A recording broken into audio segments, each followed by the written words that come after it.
Order, order. Good afternoon, everyone, and welcome to this oral evidence session of the Welsh Affairs Select Committee. My name is Ruth Jones and I'm the chair of the committee. Our session today is on the future of rugby in Wales, and I am very grateful to Abby Tierney and Richard Collier-Keywood for appearing before us in person. Really, really helpful, thank you. May I add as well that it's a pleasure to see Abby back in her role, and we wish you well on your ongoing recovery. Today's session is an opportunity to cut through the noise and ask questions about rugby in Wales, not past challenges or missteps, but the future of how we secure the future of rugby from grassroots to the national teams. And I'm grateful to many members of the public who've been in touch with us on this subject. And I'm particularly grateful to many constituents who've stopped me in the street, the supermarket, the pub, the church, to tell me and share their thoughts on the state of Welsh rugby. Welsh rugby is not merely a sport, it is a national institution and a source of identity and a major contributor to economic and community life across Wales. It's therefore essential that decisions affecting the game's future are taken transparently on the basis of sound evidence and in accordance with the highest standards of governance. I should warn you now that we may be expecting votes at some point during the afternoon, so my apologies in advance for any delays that may cause. If the bell sounds, I'm afraid the committee members will have to leave to vote. But let me return now to rugby, and with the thoughts about higher standards of governance and sound evidence firmly in our minds. Let me begin by asking both Abby Tierney and Richard Collier-Keywood. Well, we've heard from many people that rugby in Wales is in a state of turmoil, with the future of professional club rugby unclear, widespread opposition to your reforms, Cardiff is in administration, high-profile players like Jack Morgan, Dewi Lake, Aaron Wainwright, all leaving for England, and obviously disappointing results on the pitch. So can you explain how you intend to solve these problems? Sure. Good afternoon, everybody.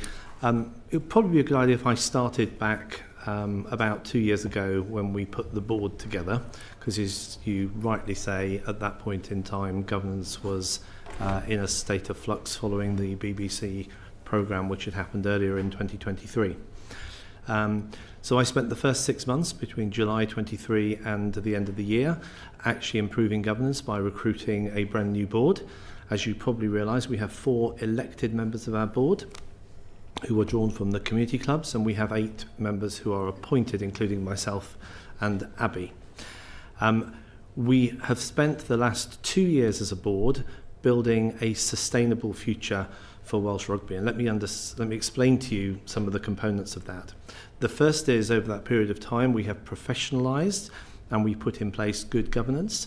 So you'll find that we are, I hope, a well-run board with well-run committees, looking at evidence before we make our decisions, thinking through all the options and coming to conclusions. The second thing we've done is that when I first arrived, we were absolutely up against our banking covenants. The WRU was in special measures from our major bank, and we couldn't do anything financially without talking to our bank at the time, which was NatWest, and we really were totally up against it from a financial perspective. So for the last year and a half, 2 years, we've been improving the finances of the Welsh Rugby Union. We issued our accounts at the end of November for the year to 30 June 2025, and that showed a really significant increase in our earnings profile. So that meant that we were able to put Welsh Rugby on a sustainable footing. It was a year of transition, and there's better things to come ahead of us, but basically the economic rock on which we're based is now much stronger, and that was an essential prerequisite. We're announcing actually today, over the course of today and tomorrow, that we've completed a major refinancing of all the debt in the Welsh Rugby Union, repaying both National Westminster Bank and also the Welsh Government through the Welsh Development Bank of Wales, fully repaid, and we're being backed now by 2 international organisations which again set the bedrock for the future of Welsh rugby. They are Goldman Sachs and HSBC. And neither of those 2 organisations would have invested in us if they'd had any concerns about our governance or the future plans that we've put forward to them. And I think that's a real statement of positivity towards the future of Welsh rugby. So we're now on a sustainable financial footing. If I turn now to rugby, which obviously is our business, and it's the reason why we're ultimately there, We found a system that was essentially broken. Coming through COVID, to give a bit of context to it, the Welsh Rugby Union and the clubs in particular, the 4 professional clubs, were starved of resources. When I first came into this role, we were putting a player budget together of about £4.5 million per club, which is about half that which many other clubs that you would recognise as successful clubs were getting around the world. So the future of Welsh rugby was imperilled.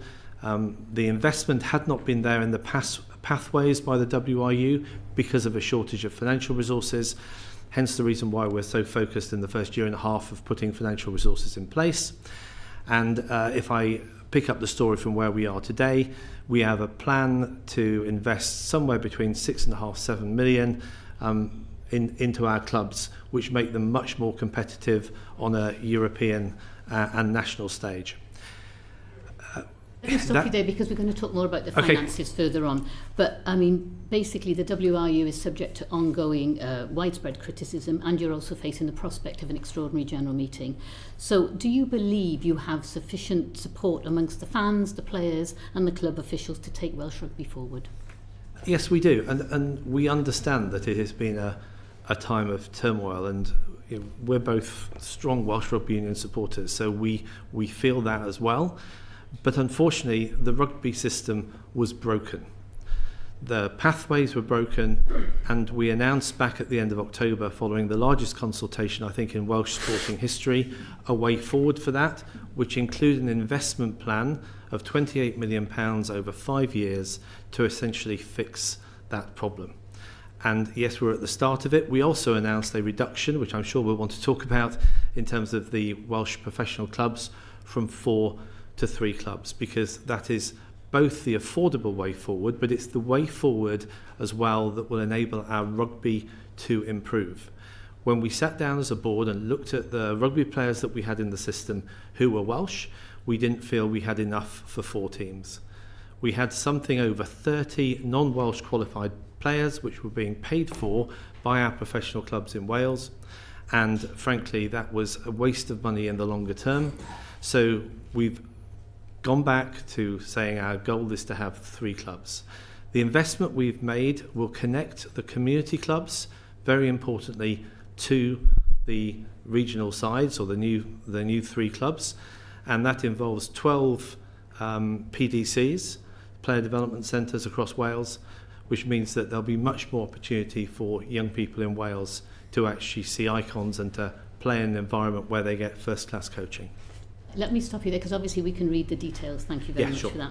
But what I'm going to hand on to Anne Davies now, because we're interested to get into the detail and the strength of feeling. I'd like to ask Abby a question as Chief Exec of the WRU.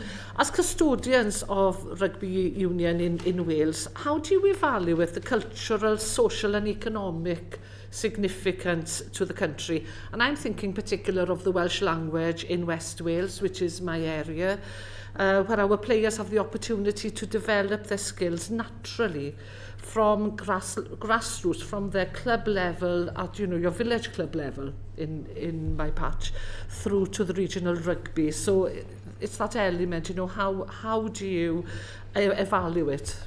It's a really good question, and as a girl that used to go with her granddad to watch Barry play, at a weekend, and I loved it. I loved that sense of being part of a community and part of a family, and it made me who I am today, those interactions. And I think it's so, and that's why I wanted this role, because actually in Wales, rugby matters so much to so many people, and it isn't just a game. It is part of the fabric of our society. So actually evaluating it is almost hard, but I'll give you some of the ways we do that. So one of the ways is economic contribution that rugby makes to Wales. So the stadium in its own right makes a significant contribution to Wales, but then in every, you go to some of the rugby clubs, they're often the heart of the community, and sometimes the only asset left in the community after other things have had to shut or close. So they drive economic there, but then I also so we evaluate that, and if you look in our annual report, the impact that it has on things like community cohesion, that it has on mental health, that it has on education and educational attainment. So all of those things are really important. And then the Welsh language as well is so critical, and we want to promote that more and more. We do everything that we can that is bilingual. We encourage we look at when we're recruiting people that they understand and value the Welsh culture. So we evaluate it in all of that in the round, but it's almost intangible in some ways because it's a feeling as much as it is a number, if that makes sense. Yeah. And I just want to say, I mean, North Wales, you see the female pathway in North Wales, I think is one of the best, and we see some brilliant female rugby players coming through there. So I'm really excited in this plan about how we can really put some fantastic infrastructure in North Wales as well, because I think it's been underinvested in the recent years. Because that's one of my biggest concerns really is grassroots rugby, and I know we're coming to that in detail later on, but the village clubs which inevitably feed into our semi-professional clubs and then on to the regions. So what support are you giving to the hundreds of volunteers in order to maintain this stream of players? And I'm going to say this, and please don't take it personally, both of you, but I don't really truly believe that the WRU understands grassroots, or the importance of grassroots rugby in Wales, and by that I mean our village clubs and the support that they need. Our national team players start within those village clubs, not as it happens in England where you have academies within your private schools. We don't have that in Wales. It starts within our villages. And it's so important for that steady stream of players to come through. Or as Max Boyce famously once said, you know, about the factory that produces our outside halves. We haven't got that. That's not being supported, and that really does need support. One of the things that the team has done, and it's really interesting, because I hear that you don't think we are supporting, so we need to get better at how we communicate that. Yeah, so, definitely. So we've introduced a new club investment model this year across all of our clubs, where we're looking to ensure that those clubs are supported and the volunteers are supported to run as effective a club as possible. And with that comes training, comes education, but comes real genuine support with those clubs. So, and we're getting very positive feedback from the clubs on that club investment model. Also, as part of the plan, we're investing more in the community clubs. So we're not taking money from the community and the grassroots and putting it into the professional game because of the work we've done to stabilise the finances. So even this year, we've increased the investment in community clubs by 250,000. We've also already secured 1.5 million pounds worth of grants for our community clubs, which we're working with them on, and we've implemented a facilities grant this year to improve their facilities as well. So I think this new club investment model, and what we're saying is as you go through the accreditation, and we've got some of the clubs doing that first, that will enable them to be well governed. It's about increasing the diversity in those clubs, so that both from all different angles, and enable those clubs to really run. So I do think at the heart of this, a lot of the news, a lot of the coverage is on what's happening in the professional game, but there's brilliant work going on at the grassroots level. Oh, very quick. Yeah, bits again, sorry. No, don't apologise. I want to ask both of you really, how many grassroots clubs have you visited? You know, your Nantgaredigs, which is just down the road from me, or your Pennebank, which is just up the road. So, you know, how many clubs have you actually gone into and spoken to the people who are there? That's number one. And the other one is about the whole of Wales aspect. Gogledd Cymru is hugely underrepresented and without any professional rugby at all. So how can we call ourselves a national game? And I believe rugby is a national game, and I'm really passionate about this. Rugby is our national game, but how can we call it a national game if it's not represented Wales-wide? So first of all, how many clubs have you been to? Generally, village clubs? Yeah, generally too many to count from my perspective, I would hope. So I went back to one last week. I remember the last time I went there, it was blue skies, now it was raining, and I recognise a lot of people into the club. I try and get to one every week or two if I can, and I'll go and I'll turn up at the district meetings, but I'll also try and get to clubs. I'll try and go and get to see a game, because that's where I connect. So I do it as much as I can, and because I'm conscious if I'm not out there and hearing and listening and meeting people, I don't know whether we're doing the things that we need to do. So I don't keep a count on it, but over the last 2 years I've been regularly to local clubs. What about the point of Wales-wide? Yes, so and it is really important. I think one of the things that happens, so if I take some of the impacts in North Wales most recently, and I've been up to North Wales and I've met with our clubs and our members up there, is because of the financial situation and because of COVID, we have lost some of the investment in North Wales. And as part of this plan, I mean, we're going up in March to actually talk to them about how we can invest in North Wales going forward and so that it does feel like a national game. And we've got some ideas that we want to share with them. So I would say at the moment, you're right to be frustrated, and you're right to be asking for more support and investment in Wales, not just at the grassroots level, but right the way through. And we're committed to doing that as part of our plan going forward. Thank you, Chair. And Richard Collier-Keywood, would you like to answer how many local games or local derbies, for instance, you've been to in the last, say, 6 weeks? I have tried to do one a month during my tenure here. That's roughly that's my goal, and I think I've just about achieved that probably. Yeah. And you've got to remember, Richard's 1 day a week as opposed to me, who's full time. So I think we've got to reflect that you've got other commitments, but we do generally. And I was at the Scarlets game on Sunday, so you mentioned local derbies. So I also try and kind of get to those games too. And as to know that board members are getting out as well, though, not yes, just the chief they are. exec. Absolutely. Very important. Andrew Ranger, please. Thank you, Chair, and thank you both for coming today. Just to add a little bit on that last point you were talking about, you've got the One Wales strategy, but it frequently sort of treats community games like as a monolith. So what would work for sort of a small population club in somewhere like Bala, for example, it does not scale for a city like Wrexham, which is my area.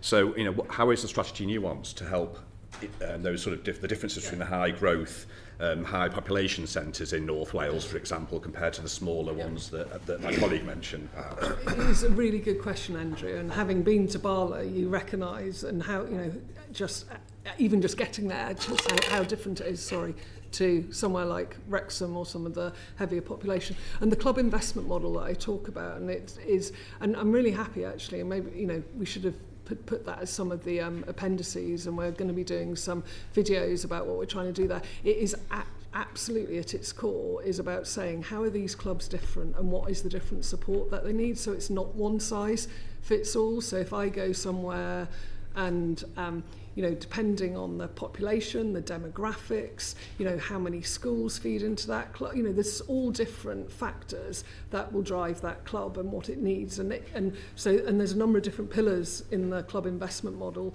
that will enable it to be targeted around where that club is and its evolution and what support it needs. And then the way we've structured our community game and the support we put into that with our rugby engagement officers, which are assigned to each patch.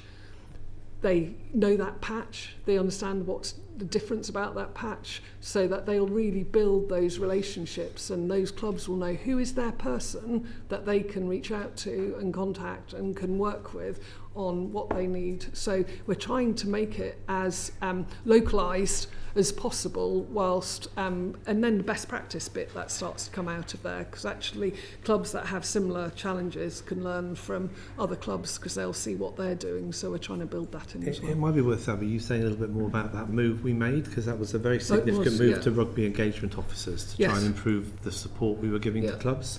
So, and that was a really interesting example in North Wales actually, because we had previously hub officers, and you'll have heard some news and probably some of your constituents who have talked about that. So we had hub officers, but we didn't have consistent coverage. So where we did have hub officers, they were brilliant. I have to say that they often did a fantastic role and had built those relationships.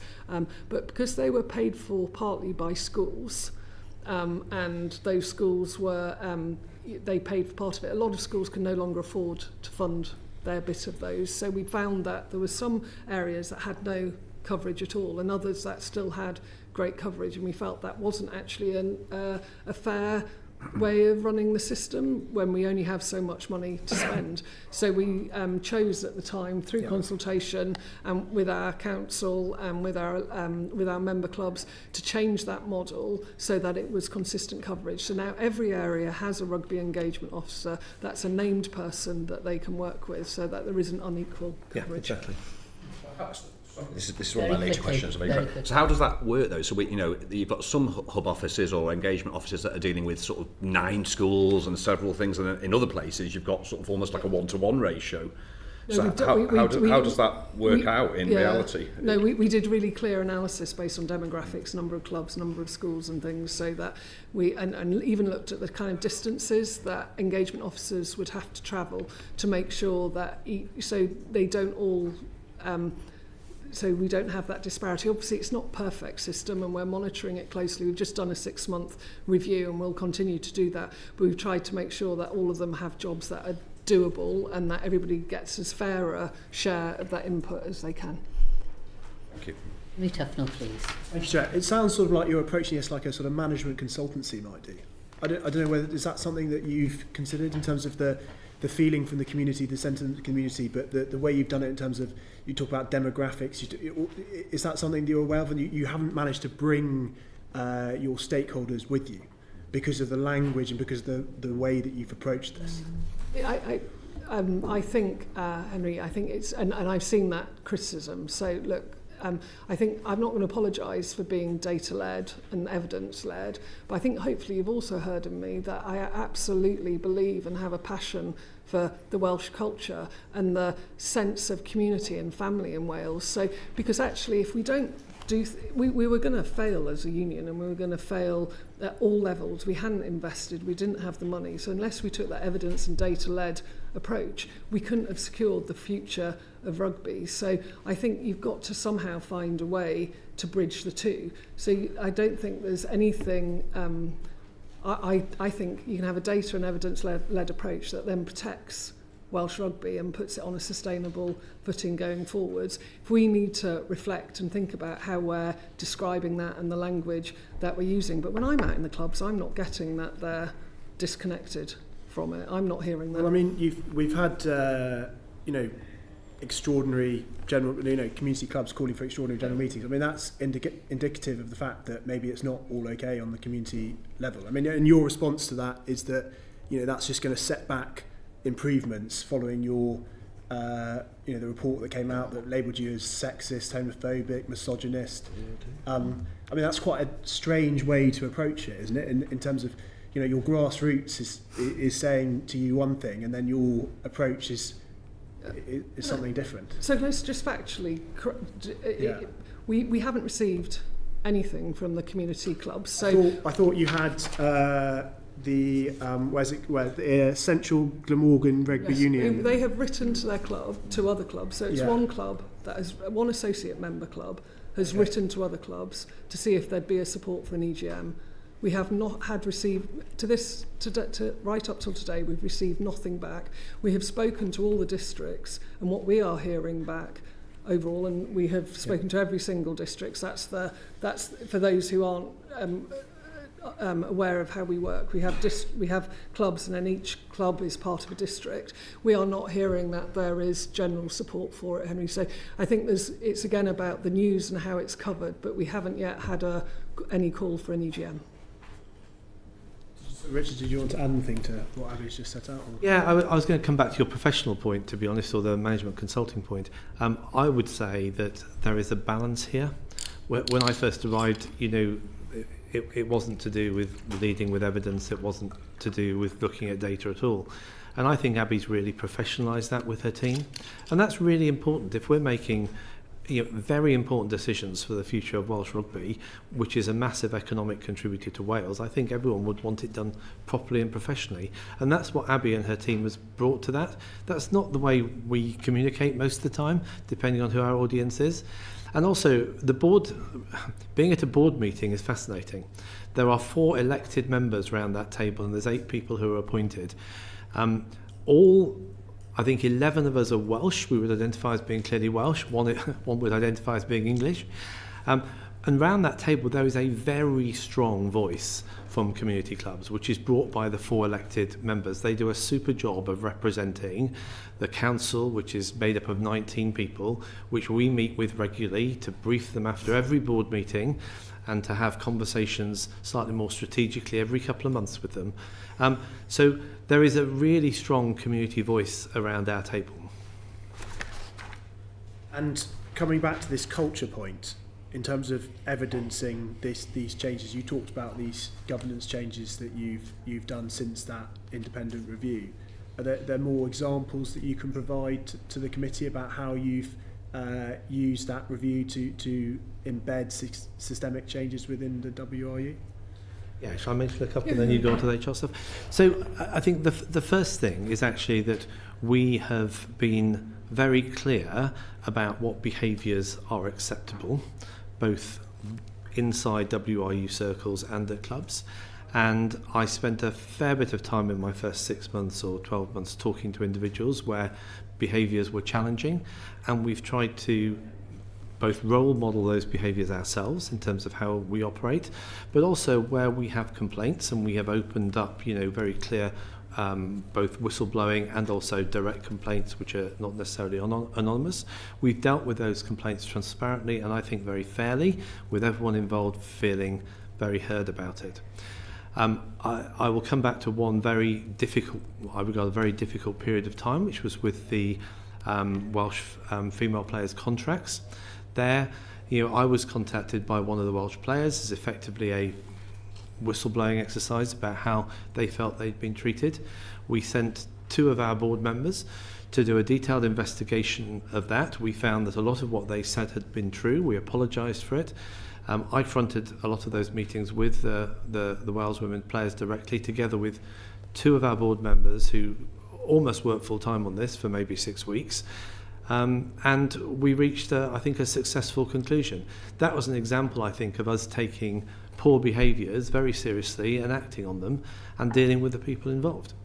Do you want to talk about some of the culture work which is going on there? I think that would be helpful. No, and that's why I was really interested and very, very reflective of your question, Henry, on the data and that idea of professionalisation almost being at odds with or in conflict with kind of the things that I love about being Welsh: community, family, a collective sense of belonging, etc. Because I think they can come together in a really powerful way, and I think it's what's unique about Welsh rugby. So we are doing that culture work. We are learning about how we can improve and make sure that our communications does kind of represent our values. So I think that is really important. But I think on a governance bit, one of the things that I would say has changed based on what I hear. We had a meeting today with our clubs where we were talking through our financial results from last year.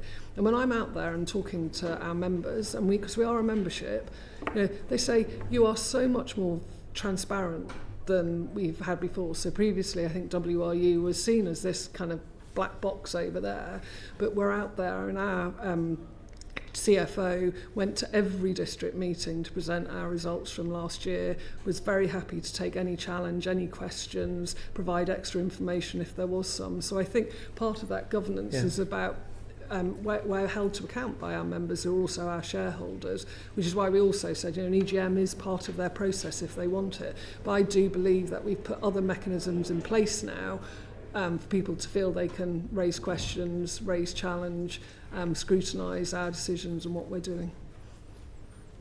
Thank you, Henry. Ben Lake, please. Thank you. And can I make a plea, for we've got a lot of questions we want to ask you, so be shorter. Brief answers would be really much appreciated. Thank you, Ben. I'll do my best, Chair, as well, to be brief. Mr. Collier-Keywood, you mentioned in your opening remarks that you'd successfully refinanced a lot of debt, and I believe I heard you correctly that both the NatWest debt and also the Welsh Government debt. So I'm just wondering, as a first question, would that be the sort of £35 million with NatWest and then the 18 million commercial loan? I think there was about 12 million outstanding to Welsh Gov, I think, yes. And the full amount of the NatWest. Yes. And then I wonder then, you also mentioned that Goldman Sachs and HSBC had agreed to invest. Did they invest more than just to cover the previous debt? And if so, could you perhaps share with us that information and also perhaps the terms of that investment in terms of the length of time for the repayment and the rate? Yeah, of course.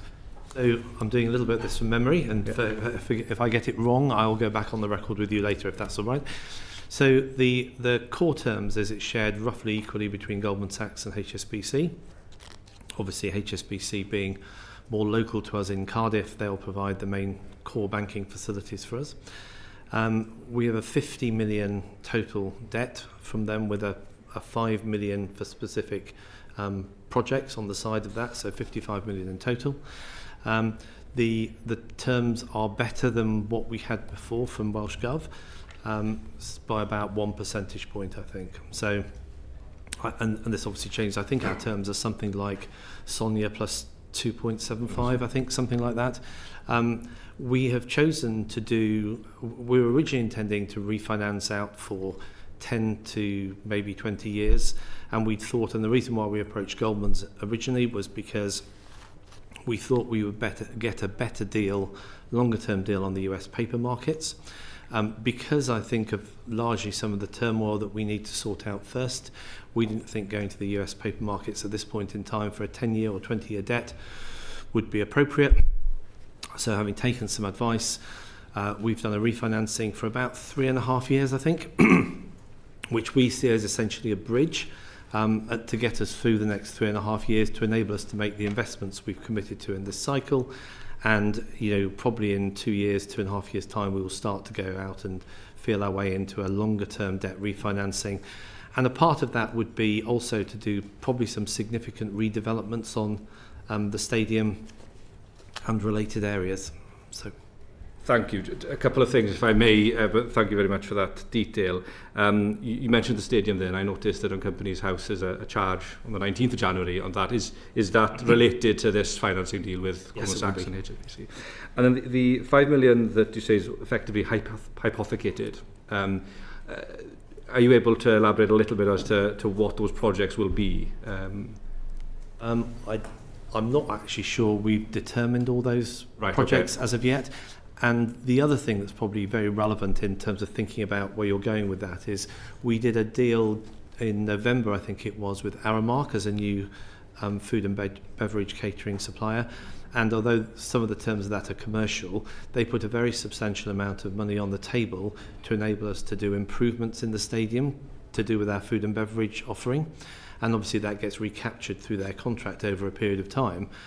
We won't get any of that done before the forthcoming Six Nations, but we hope before the Nations Championship later in this year, our fans will start to see some brilliant changes in terms of their experience in food and beverage in the stadium. One of the other stadiums that Aramark have is Everton, which is, you know, we visited some of the other ones that Aramark have done in the competitive tender that we put out. So I think you'll see a big improvement and very positive from fans. I very much hope so.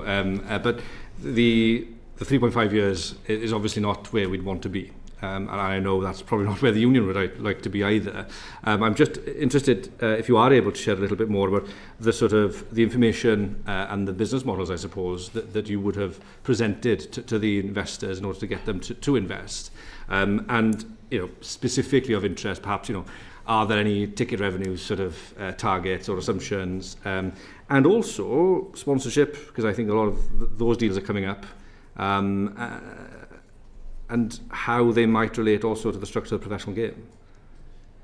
Yes, so we put in place a 5-year plan, which we shared with our 2 debt providers, and I spent many happy evenings on the phone to the United States talking to one of them around the detail of some of those plans, and there are obviously some significant uncertainties there. There's an arbitration which we're engaged in with Scarlets. There is the head injury litigation, which we, together with World Rugby and the RFU, are engaged in. So we obviously had to represent fairly what was going on in those situations. Those 5-year plans were pretty detailed. They involved obviously revenue by source, and then our cost base, and then coming down to what we're very focused on now the last 2 years, which is our earnings, so EBITDA. And then at that point in time, we make distributions to our professional clubs and also to our community clubs as well. So, but we do track that line. It might be worth us saying that an essential thing for us to actually commit to this refinancing was to take all of our regional clubs off what we call PRA, Professional Rugby Agreement 2023, because that agreement basically shared the economic risk of the union with the 4 professional clubs and had a guardrail in it that I'm going to simplify it hugely for sake of time, meant that we could not earn any more than £1 million a year as a WRU going forwards, which, given when I certainly came into this role, we had a potential debt mountain of 30-40 million. If you could only make £1 million worth of income, not many people would be very interested in refinancing that level of debt with you, because you couldn't afford to repay it. So getting all the clubs off PRA 2023 was an essential prerequisite to creating financial stability for the clubs going forwards. And I know there's been a lot of noise about that, but we could not have done the refinancing unless we'd actually had all clubs off PRA 2023 and onto a new professional rugby deal, which you obviously see us in the midst of negotiating over the next few months. Thank you. And I promise the Chair, I'll finish on this question very briefly. Perhaps you might be able to provide the committee in written form some of the detailed lines in the 5-year plan. But if I could ask you just now, in terms of your discussions with the debtors for this refinancing agreement, as far as the professional game is concerned, the number of clubs, what was the model presented to them? What is in the 5-year plan? So there was a number for distributions to professional clubs, okay. Because when we started this process, we were assuming, I think, a different number of professional clubs than when we maybe got into the refinancing in detail, which was in November and December. But the number we focused on was the distribution number, because essentially that's what they were interested in. They weren't actually interested in how many, they were interested in what the level of the distribution was. Right, okay. Thank you. Henry Tufnell, please. Thank you, Chair. Can I just quickly ask about COVID loans and how the responsibility is divided between the WRU and the regions in respect of repayment? I first go. So basically, and appreciate wasn't there at the time, so I'm doing this somewhat by historic record. My understanding was that on the COVID loans that government banks, including some of the Sybil's loans at the time, would not have wanted to go directly to the clubs because they didn't feel like their credit risk was manageable. So all the loans for COVID came via the WRU, and the WRU passed them on exactly in terms to the 4 professional clubs. And so in terms of repayment, that sits entirely with the WRU? So the repayment to the banks, or Development Bank of Wales, which were the outstanding ones when I certainly came into this role, they were the responsibility of the WRU, but the WRU had lent that money on to the 4 professional clubs, so there were back-to-back repayments coming from the professional clubs to the WRU, which would have enabled the WRU to make those debt repayments to the banks. Thank you. Thanks, Henry. So going back a year or so ago, the WRU, you attempted to agree a new licensing agreement with all 4 clubs, but then within a few short weeks, you'd gone down to say you could only have two clubs. And then in the autumn, we're talking about 3 clubs. You can understand, can't you, that, not just the club's uncertainty, but also the public's uncertainty about where you're going with all of this.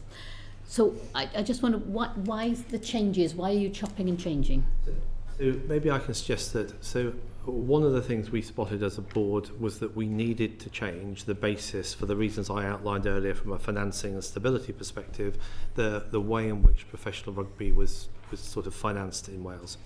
And that led us to a decision to put in place a new professional rugby agreement. We'll call it PRA, Professional Rugby Agreement 2025. I'm going to turn this over to Abby for a bit, and I'll maybe come back in at the end of this, because we started that negotiation, or you started that negotiation in June 24? We started the strategy development process with the clubs collaboratively in February 24, and we agreed by June 24, because that looked at what is the optimal number of clubs based on our population size, based on the financial ability of the union, based on what is, things like player cohesion, so looking at how many players we've got, what's the pipeline. And we made a decision with the clubs at that point, June 24, that we were going to stick with 4 clubs.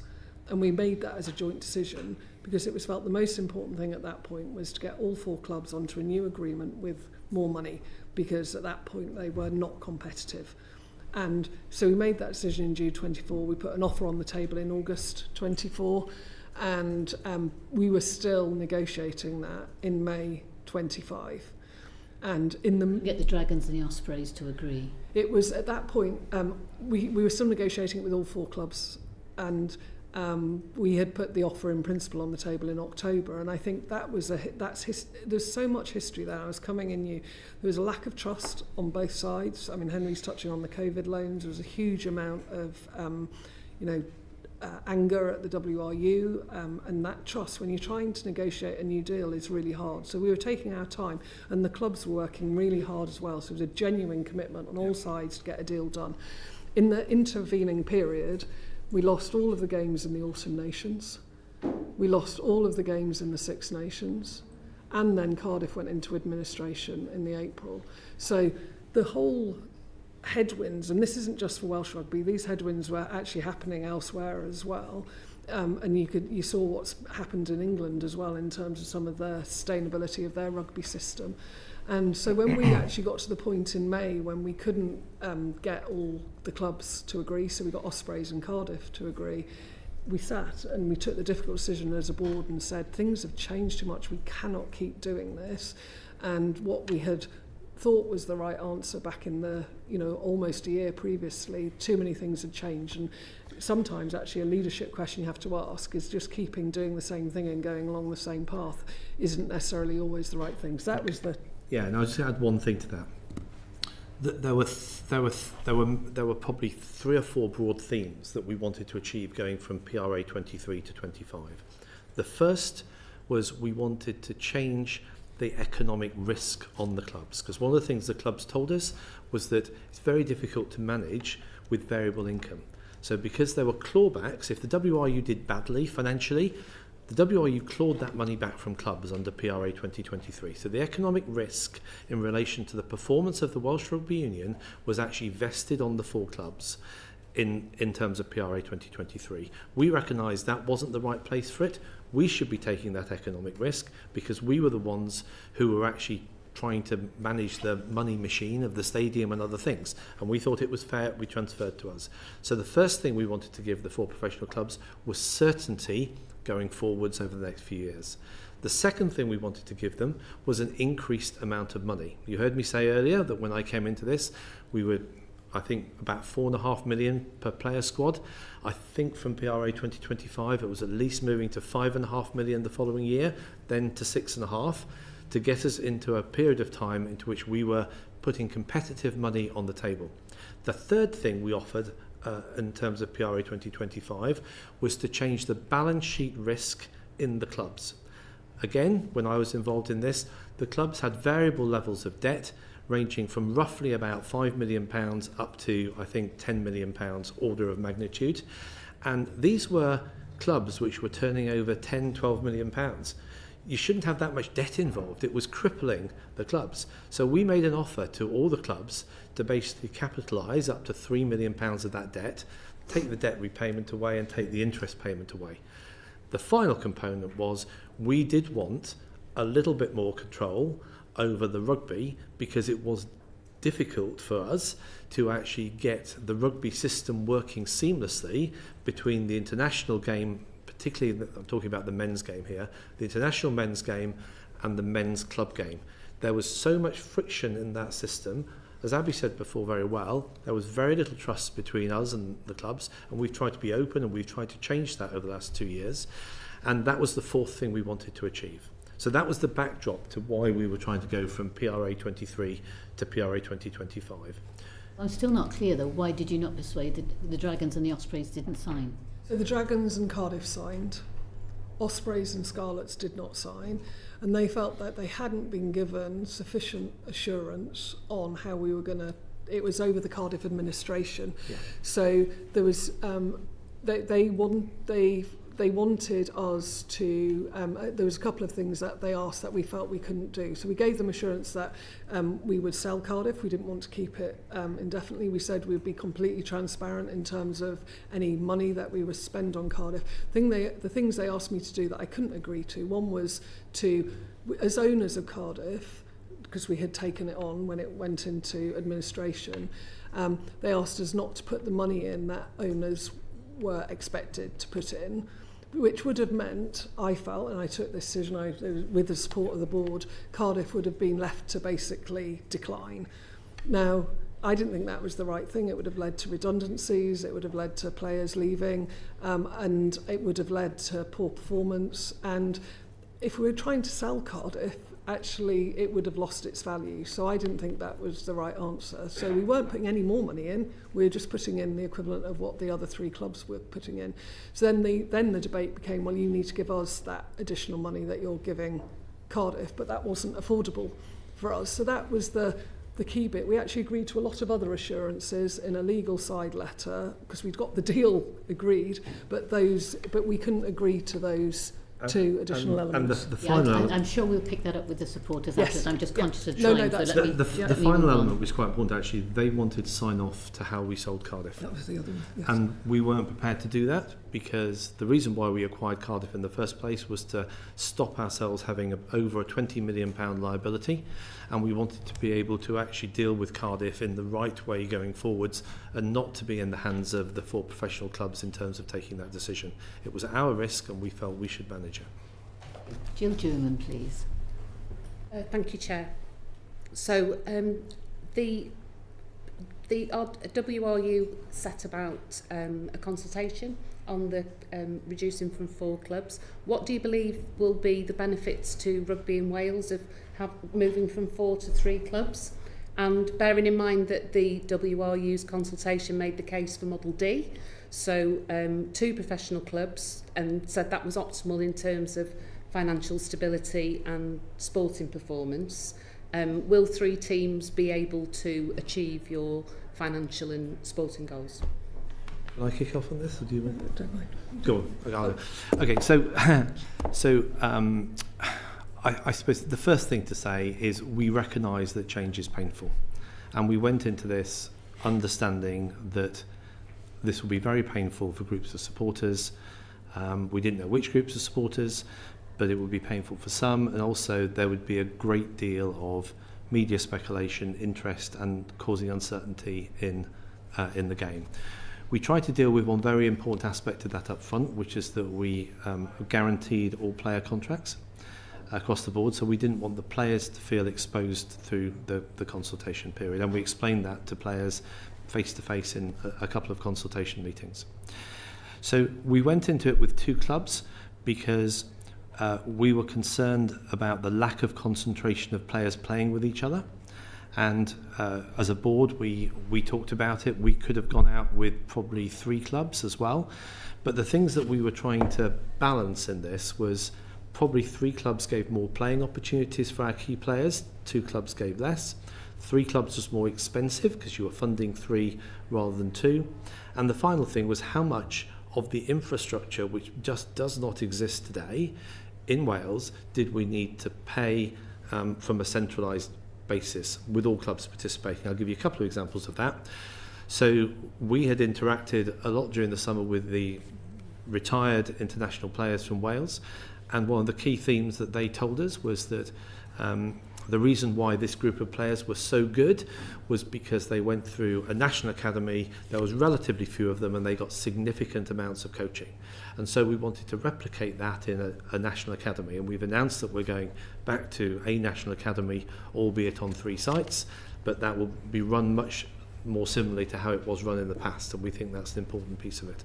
The second thing, which is widely trailed in the media, is that we're always second to the game in trying to find the new Welsh talent which is outside of Wales. The people who live on the borders, I came into an environment, the very first professional rugby board meeting I went into, there was a debate around someone we had lost to England. And I was absolutely passionate about that. And I was like, why are we complacent about this issue? Why are we complacent about it? We should be fighting for talent, tooth and nail. And in the new 28 million investment, that includes a talent management and identification unit, which will be much more proactive in finding that talent, whether it's inside Wales or outside Wales, supporting that talent through their education and actually supporting them into either a semi-professional or professional club. And a part of this is actually building up the SRC as well, Super Rugby Cymru. So to create a good playing environment, or improved playing environment, I should say, as a bridge into professional rugby. Does that help? Wondered if Yeah, you wanted please. to add to that as well. Yeah, so and it's really interesting for me because my last day before I took medical leave was when we announced the consultation, and then I started to come back in when the results were coming back. So I was probably one step removed in actually quite a useful way. I think, firstly, it was a genuine consultation, and actually we were criticised at the start, people saying, they won't listen, they won't make this a genuine consultation. And I think that, as Richard said, it was a fine decision at the board, whether it was 3 or 2. There was some really strong views that, based on all the data that we were discussing earlier, that 2 was the best answer, and there was very strong views that it should be 3. So actually it was a fine decision, and so it was a genuine consultation when we went out that the optimal model was 2, but we put the other options in there, and then we listened, and when you look at all of the responses, it was one of the biggest consultations that's ever taken place in Wales. It shows the passion. You know, 'cause, wouldn't it be awful if we had apathy? And we don't have apathy, which I will take. And the responses came back. We genuinely listened, and we said we will do 3, because that was what people had told us was the right answer. As Richard said, it still isn't an easy answer, but everybody actually, the biggest theme that came out for me reading it was that everybody agreed we needed to do something different and we needed to change. So that we did 3. The stronger footing we're on financially means that 3 didn't actually need to have a huge amount of sacrifice in terms of the money that we're still investing in the 3 clubs, which is good. I think some of the transformational levers that Richard just mentioned around things like the National Academy remained. The investment in the pathways, because that's what I've learned over the last 2 years, is that we'd stopped investing in the pathways. We'd stopped putting, investment into some of our key areas in Wales.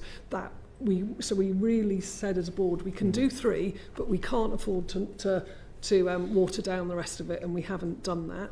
And then I think the other bit is the transformational lever is much more significant alignment on the rugby operations, so that we'll be building things like that talent and insight. We'll build much greater connections between the national team and the clubs. I'd have been far more worried about that, Jill, if we'd lost that in the process and in the reform, because that's where the transformation comes for me, much more than the 3 or 2 club model. Can I just add one other feature? One other feature here was obviously our clubs play in the URC, and I'm sure we'll want to talk about that in a moment. Yes. So not to give you a segue into the next topic maybe, but one of the things that I was impressed on, I did quite a few of the consultation meetings with Dave Reddin, and the one thing that came back consistently out of it was make the best choice for Wales. That may be an odd thing for me to say, but it's make the best choice for Wales. Because at the time, the URC were pretty clear that there were 2 acceptable answers for them. One answer was 2 clubs, and one answer was 4 clubs. 3 clubs was not acceptable because they couldn't manage it within their competition structure. So when I did the press briefing at the end of the consultation, I was very clear that we are moving to 3 clubs, even though today that is difficult from a URC perspective, and there are a broad range of potential solutions to solve that with URC, which I'm pleased to say we are working on that with them now collaboratively. But we made, I think, the right decision for Wales, not being beholden to a championship which our clubs were actually playing in at the time. And I'm sure we'll come back to that, because obviously it's what's best for Wales, not for what's best for the URC. So that's absolutely right. And fans have many, many strong opinions on that. Let me bring in Henry Tufnell. Thank you, Chair. I was just wondering, do you think you're... Oh, there we go. See you later. Hello. So my apologies, we will have to suspend the sitting. We have 2 votes hopefully now, and so we'll be back as quickly as we can. My apologies for that. Thank you. Welcome back to this oral session of the future of the rugby in Wales, but this is the Welsh Affairs Select Committee. I understand, Mr. Collier-Keywood, you have a correction you'd like to make to the record? Yes, thank you. When I said before the financing facility, the new financing facility was 50 million, it's actually 55 million, plus then the 5 million on the side, which is for unspecified CapEx projects at the stadium. Thank you very much for that explanation, it's really helpful. We're going to move on now. I'm conscious there is another vote to come. We're going to push on as far as we can, so we'll see how far we get. My apologies for the interruptions. I'm going to bring in David Chadwick, please. Thank you very much, Chair. And firstly, can I also say thank you to you for tabling this session, calling for it. It's very timely, and I hope we can keep going with it. Want to come back to the question about the hub officers, because that's come up a lot in the conversations I've had with clubs, including Trebanos, Ystalyfera, Ystrad and Brecon. And when you were talking about their removal, can you just confirm if there was a consultation on removing those hub officers, and if so, when was it? So what we did was, as part of the redesign process, we consulted with our council, who are kind of our elected members who represent the districts, and the community game board who kind of oversee the community games. So they're they're the same people on those. So they were engaged in that process.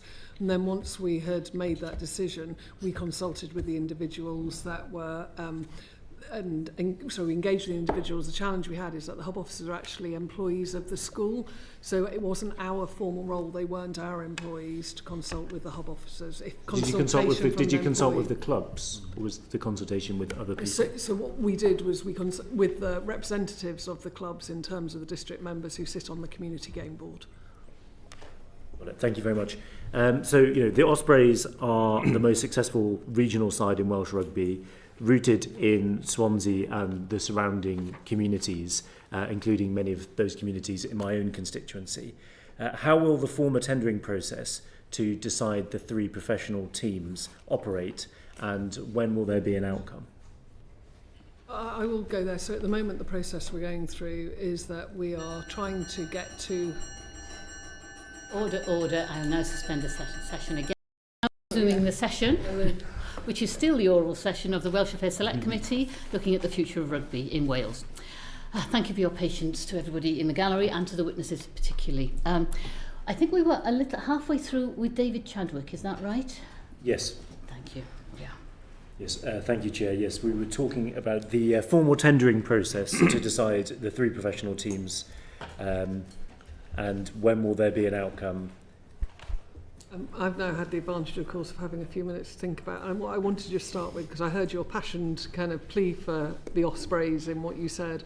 I think one of the things that I hear every day, passion for all 4 of the clubs, and we've got representatives from all of them in either the public gallery or the amongst the supporters. Just want to acknowledge that they're all important. They've all got history. They've all got heritage, and I think change is difficult, and recognising that change had to be made.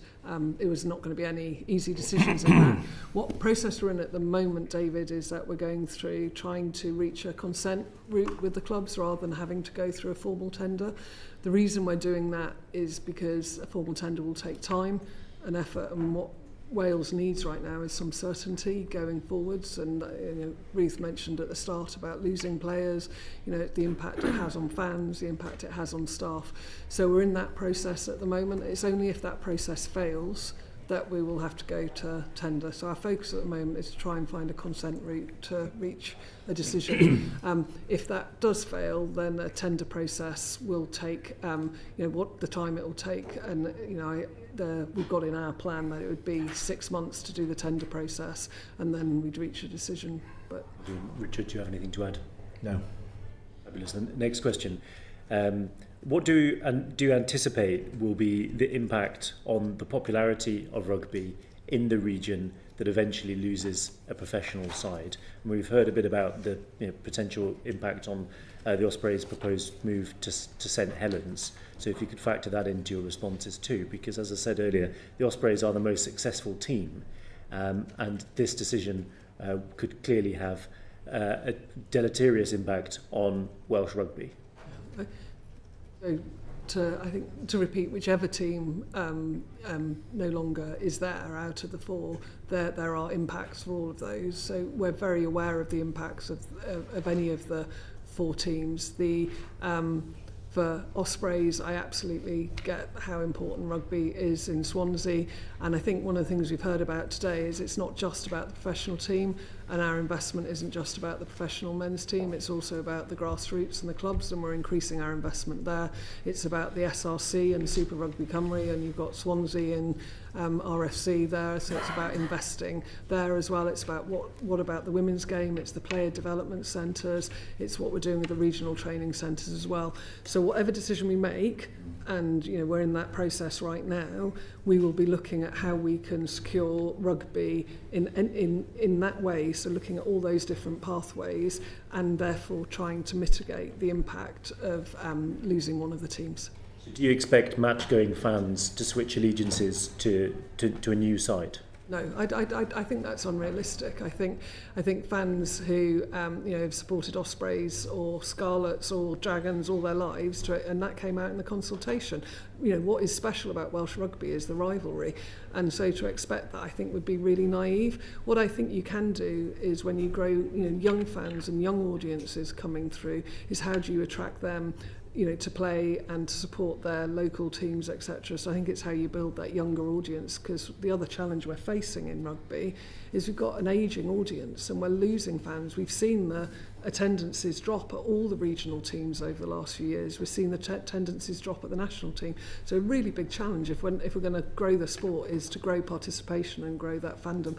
So I think it'd be naive to think we'd... if there's no club there, then clearly nobody's going to be going to watch rugby there. So how will you ensure that enthusiasm for rugby doesn't wither in those areas without a direct connection to a professional club?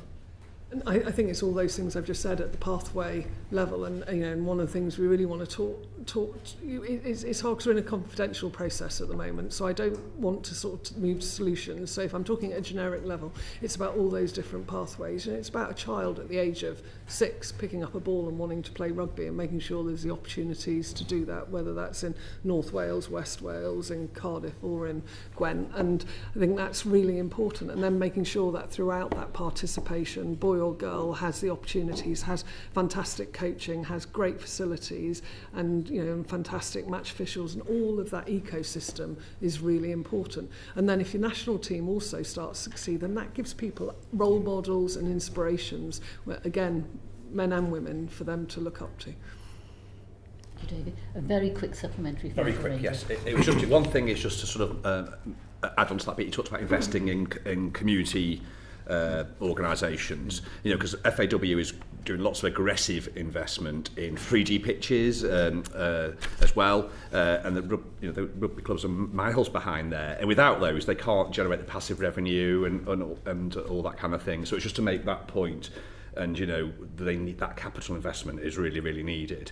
And the other thing I wanted to just quickly flip to was will the WRU commit to fighting to free-to-air TV for major Welsh games, because that's the shop window. And if there's an audience out there that you were just talking about, who loses that access because it's behind a paywall, they're not going to be able to see their national team. It's not going to create that inspiration and get people involved and bring that younger audience and those players in. Can I do the first? Only very briefly. I'll take the easy one of the two. The facilities. I think we are absolutely seized that we need to improve facilities. So many rugby matches are called off in Wales because of flooding, etc., etc. So it's absolutely clear we need to work on that. My plea back to all of you is that we need support from the government and from the Welsh Assembly as well to actually make that capital investment across Wales. So that would be my point, and we were actually asked to make that by one of the member clubs on a webinar we were on less than 4 hours ago now.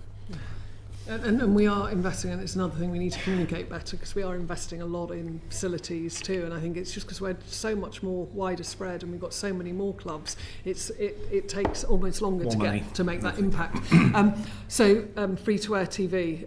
So the balance we've got here is we've got broadcasting revenues going down. Now, broadcasting revenues are a big bit of our income that then gets invested into the clubs. And both our national broadcasters in terms of the BBC and ITV as well, where we've got free-to-air, they are struggling to invest in the amount of money that they have done previously.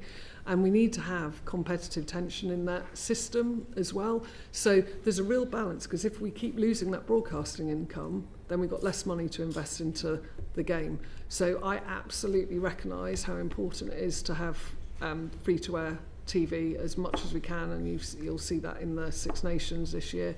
But we've got to keep it's a real balance, and it's a real fine balance, and and we talk a lot about it as a Six Nations board, and we really challenge it, and particularly in Wales. And one of the great things we've got in Wales is our relationship and partnership with S4C, and the Welsh language as well, that is on there.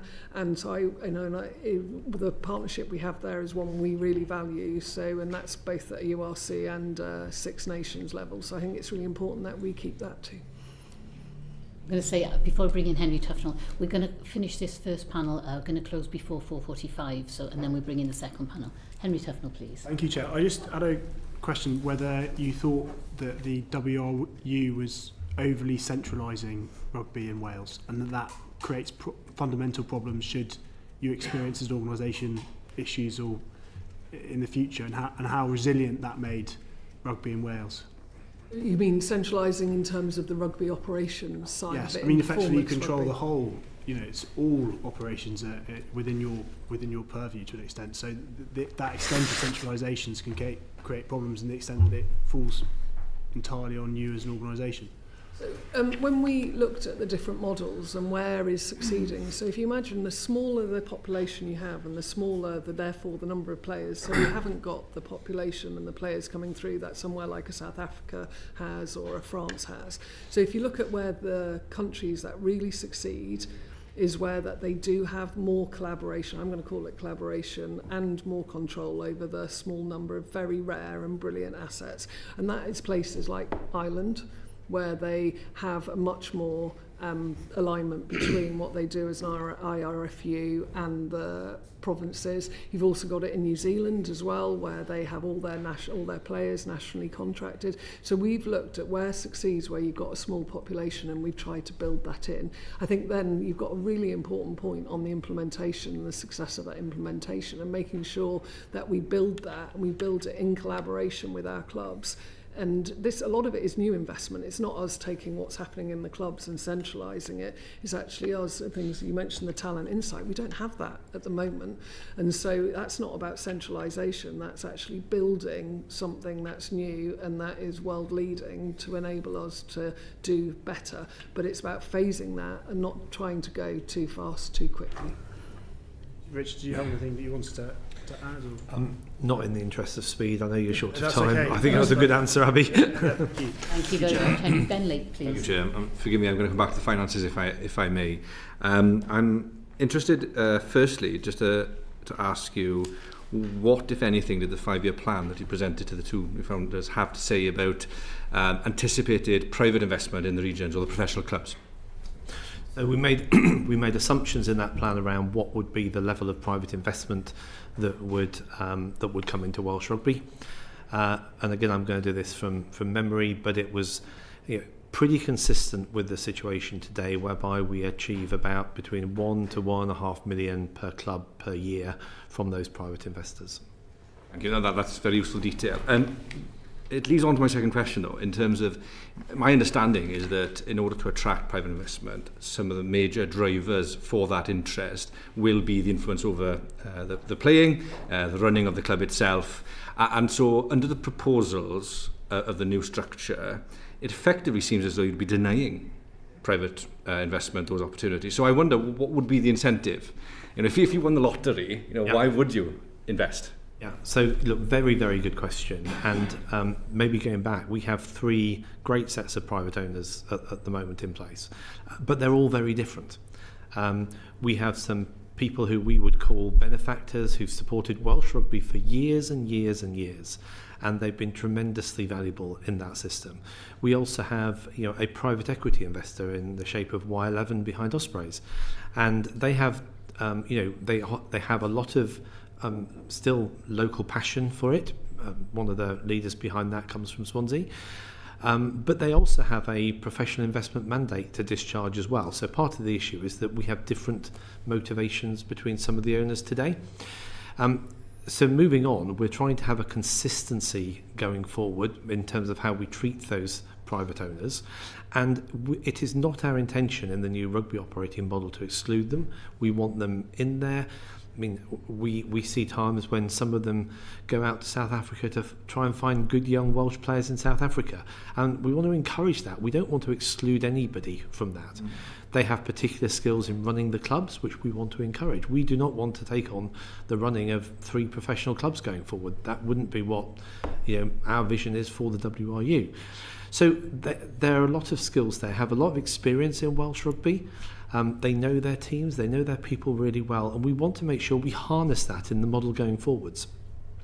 But I'll give you one. We had Steve Tandy come to the board earlier on this week, Monday I think it was, and he told a very interesting story, and he's fabulous, he's great. I mean, the word we like is collaboration. That's really what we want going forward between the clubs and the Welsh Rugby Union.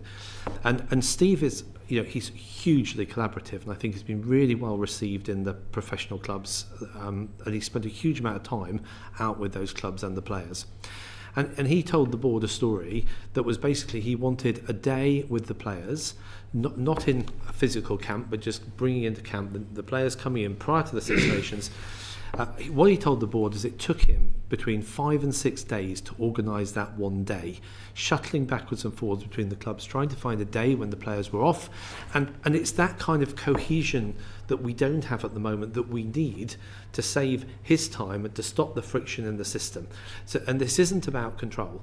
This is about collaboration between ourselves and the owners going forward. But it needs to improve because there's too much friction in the system. If we really want to succeed at the highest levels, that's what we need. Just very, very, very briefly. So in terms of the assumptions made to the investors, it is that it's about £1.5 million per region under the current model, so for 4 regions or 3?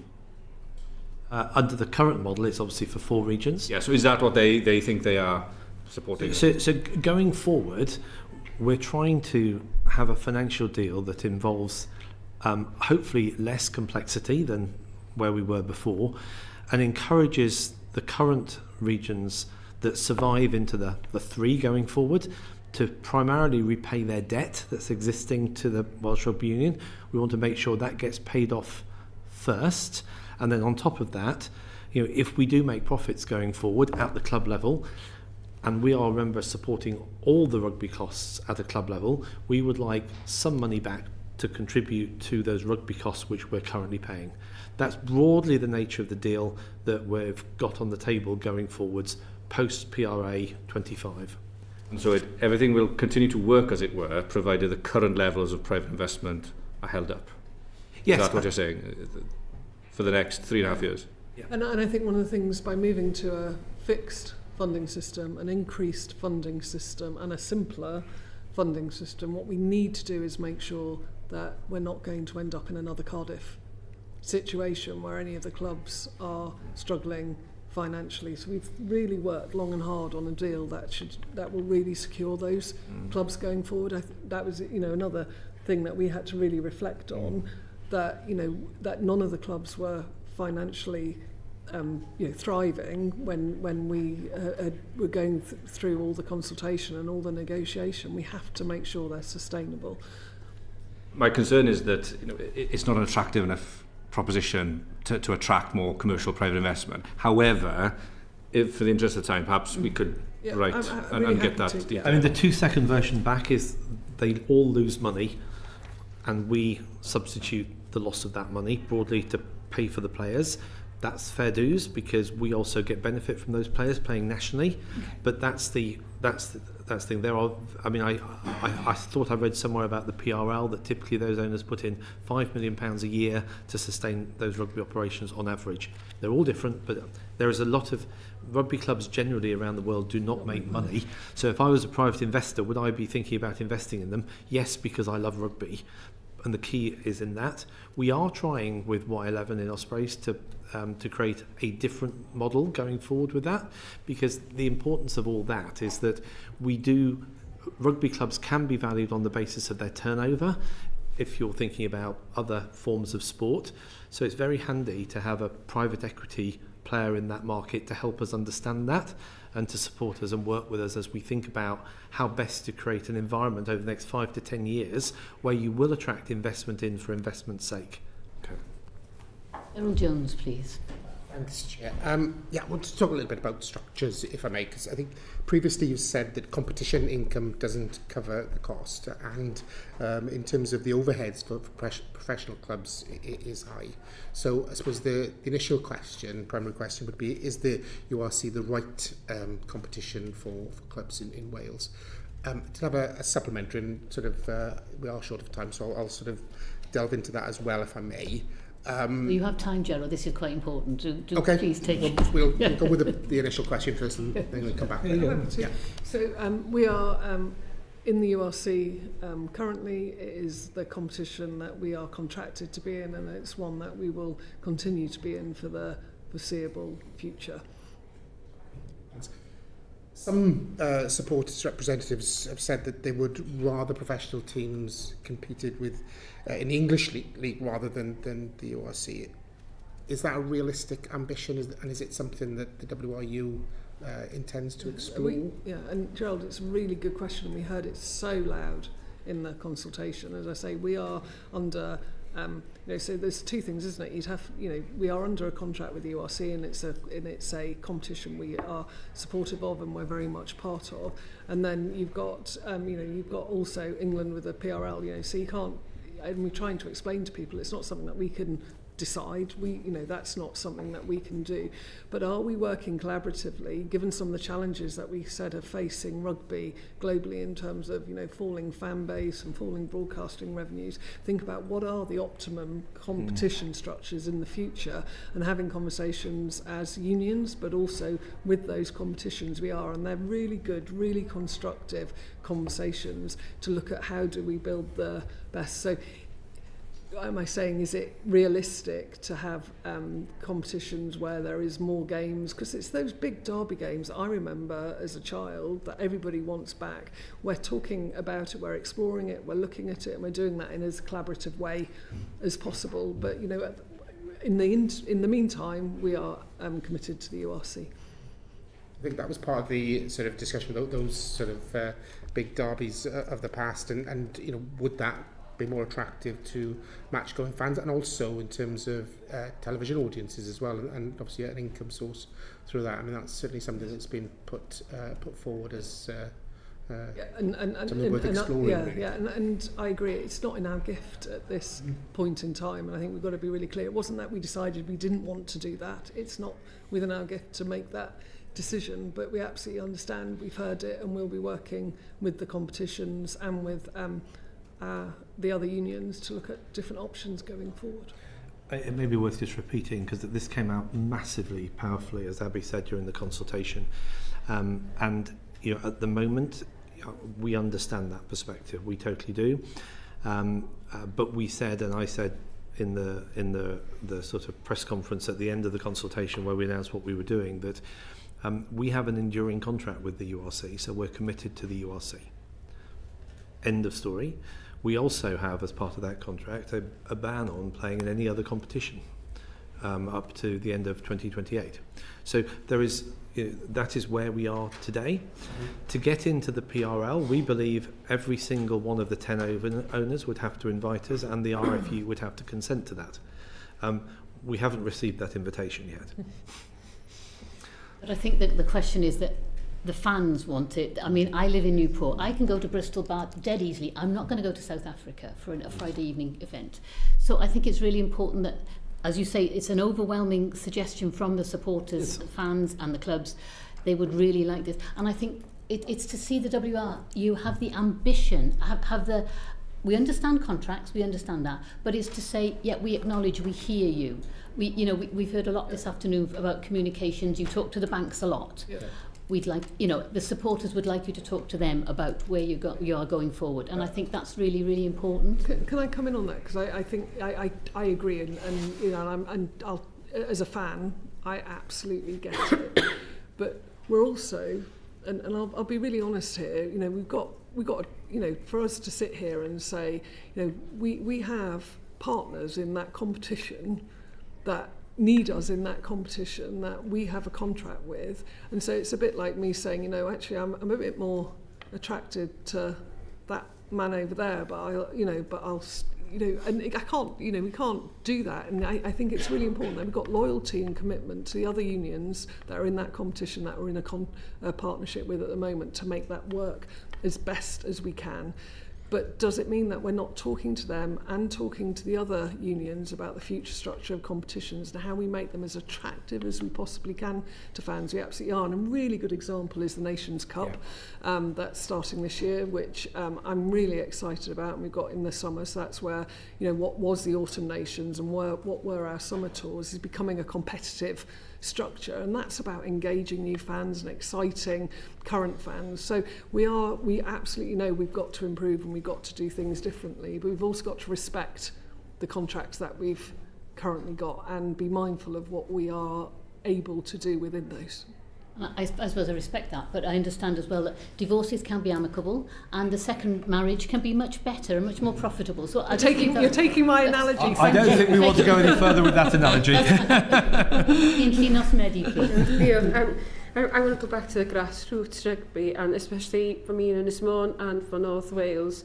There was an element earlier on that you said that you were data-led and evidence-led, which is quite concerning for us in North Wales, where the lack of investment has been, and whether actually recognition of the need to support rugby in North Wales. But you also mentioned the girls and women's rugby in North Wales.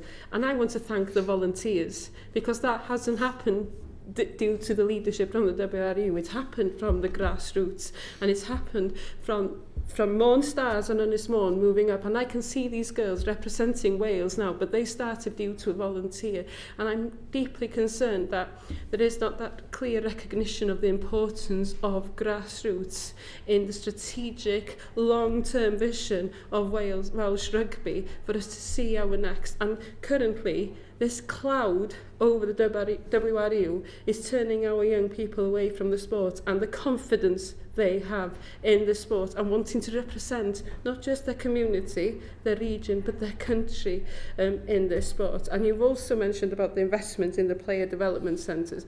I do hope that they won't be data-led, because due to population in Ynys Môn, then it won't be recognised, even though that we have created we've created amazing rugby players without that support. Imagine what we could do if the sport was there. So can I just ask you, are you genuinely ready to invest in Ynys Môn, in North Wales, and that you're not going to turn around and say, due to population, we are going to be forgotten, and it's not going to be, as Anne mentioned earlier on, a game for our nation. It's going to be a game for half of our nation. I'll give a very quick answer. The data actually shows that we are underinvested in North Wales, and that's the reason why we are going there in second week of March to have conversations around how we can fix that. And now we have the centralised investment to enable us to start to fix that. I mentioned North Wales at least, a couple of times when I was talking about investment at the end of the press conference, when we'd gone through the consultation, because we realised, I think we have underinvested in North Wales, and we want to change that and fix it. And we now have the ability to do so. I'm the same from yourself, because that commitment for the people of North Wales is so important. No, yes. And I can hear your passion and your the depth of feeling, and we'd never underestimate. I mean, I'm inspired every day by the volunteers and what they do. I think I would want to say we do invest in North Wales. Every one of those clubs, we put money into those clubs, so I wouldn't want to think that we're not doing that, because we are doing that, and they're brilliant clubs up there, and I just think they're absolutely fantastic, and what they deliver to their communities and what they deliver to inspire people to pick up a ball and play. So we do invest. We need to invest more, but we need to do that right and in a way that's sustainable. And I think that's the really important question we need to have, because what we don't want to do is say we'll do this and then it not be sustainable. So we have to make sure that it's sustainable and that it works and it delivers the improvements that we're looking for. Over the last 2.5 years, we've gone away from sticking plasters over things. Yeah.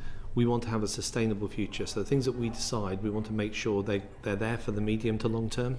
And that's what we're really saying by looking at data and stuff like that. So, but yes, we are absolutely seized of the opportunities in North Wales.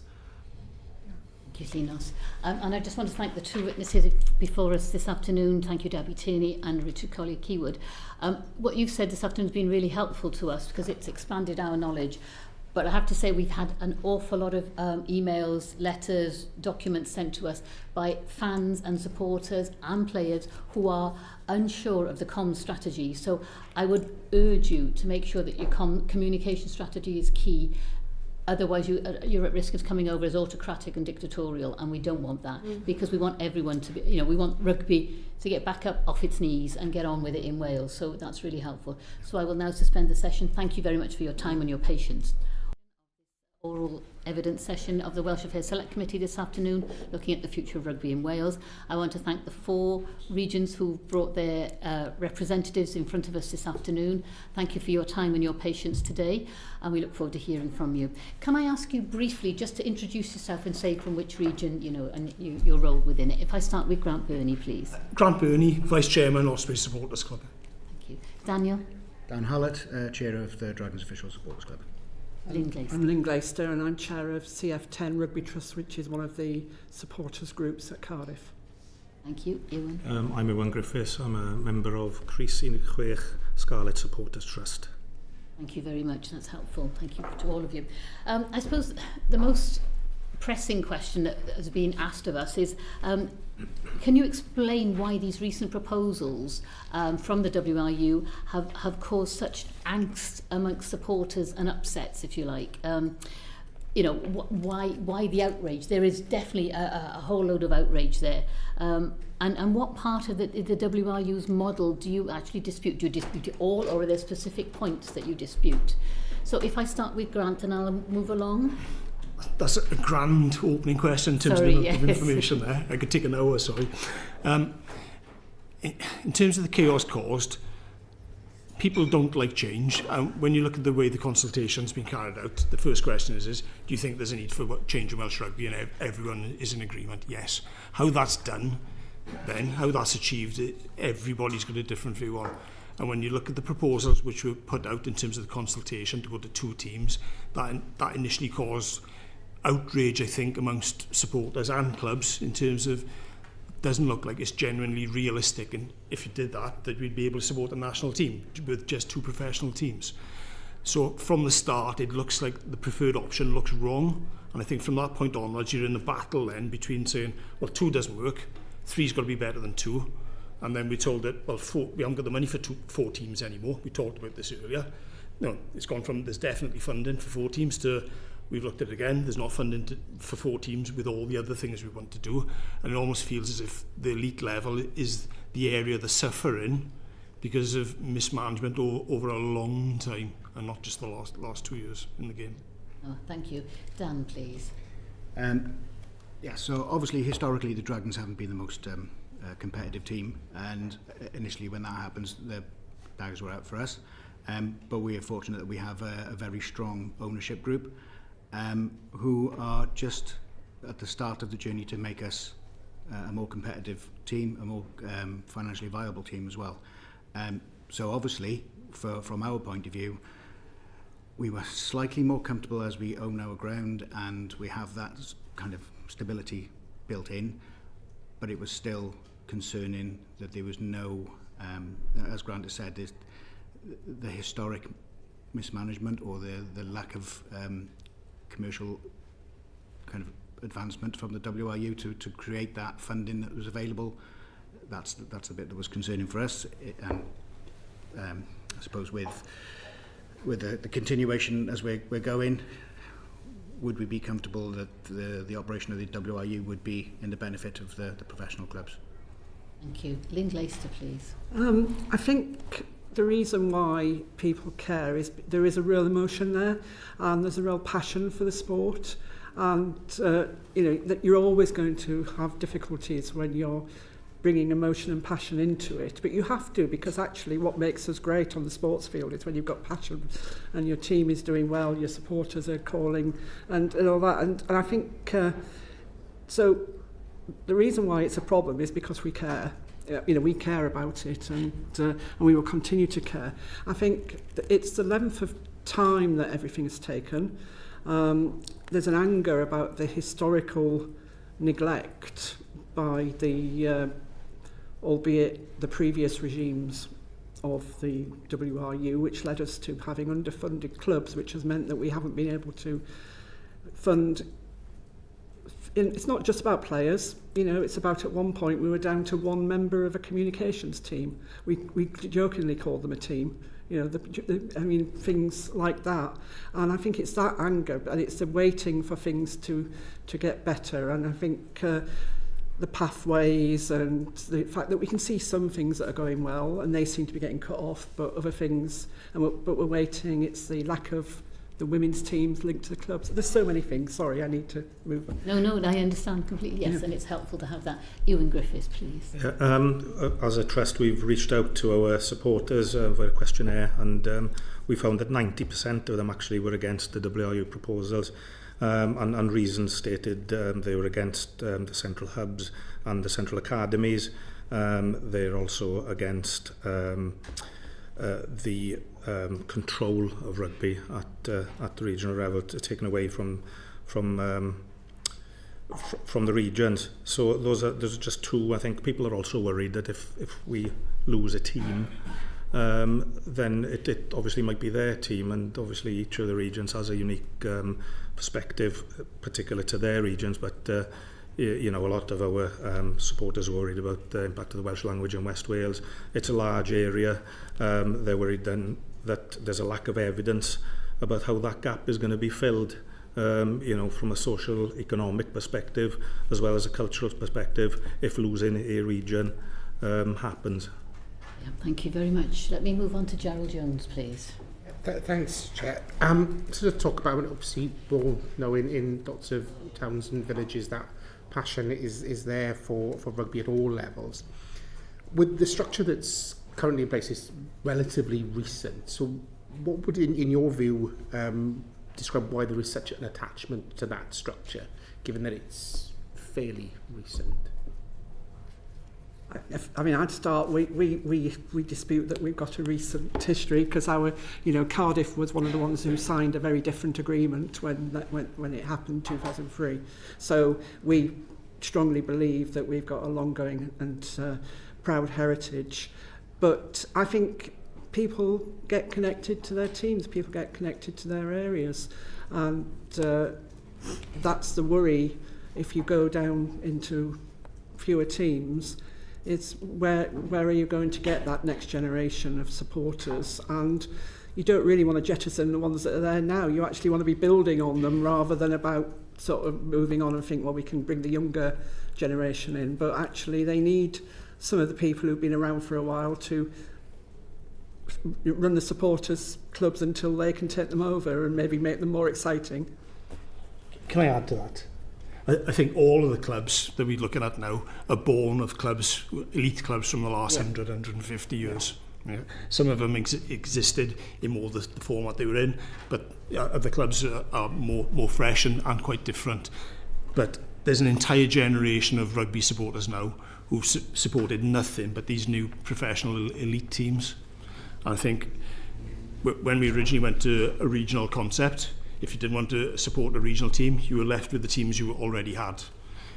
If we make a change now where we drop a region, it doesn't matter which one you drop, there'll be a massive hole in that community. I think the effect on community clubs, because kids won't necessarily be that interested in rugby, might not go to community clubs will suffer, the semi-professional clubs will suffer, and ultimately then it goes through to the elite and the national team as well. So we've got real concerns that dropping clubs will have an impact overall on, you know, the heart of rugby in Wales. Sorry if you can. Referring to what they said, youngsters these days, they want to play for a team that they identify with. That'll be the Scarlets or the Blues or Newport or the Ospreys. Taking that away from them and putting Team A versus Team B kind of takes that excitement away. They feel connection to the clubs that are currently there. And you know, that is the impetus for them to progress on their rugby careers, and I think that gives them encouragement to see, you know, the success of these teams. I'd just add to that as well. All of the clubs have worked really hard over the last 23 years to build their identities, to build their pathways, and to build their following in their areas. kids in the Gwent Valleys want to play for the Dragons. I know there will be some that won't, due to probably parental and grandparental influences, but that's their goal, is to go down that pathway to you end up playing for the Dragons. We can see that we've got Newbridge products with Elliot D and Ollie Griffiths, who sadly had to retire, but those players, they don't just come from a single area, they come from a wider base, and if we take away one of those bases, then you're potentially losing a whole raft of potential players. Yeah, so if we get to a situation where a new structure is established and the current proposals, the 4 reduced to 3, do you feel that there is a real risk that fans in that region, that disbanded region, will sort of lose interest in the sport? Young fans in particular, or fans generally? If I may jump in before that one, we didn't do a survey to our supporters. We had a fan forum, and in that fan forum there was quite a lot of supporters in the room, and we just basically did a show of hands, and we asked, if the Dragons disappeared, would you go and support an East Wales team playing out of Cardiff Arms Park, or out of... Nobody put their hand up. Asked if they would do it if they were playing at Rodney Parade. Nobody put their hand up.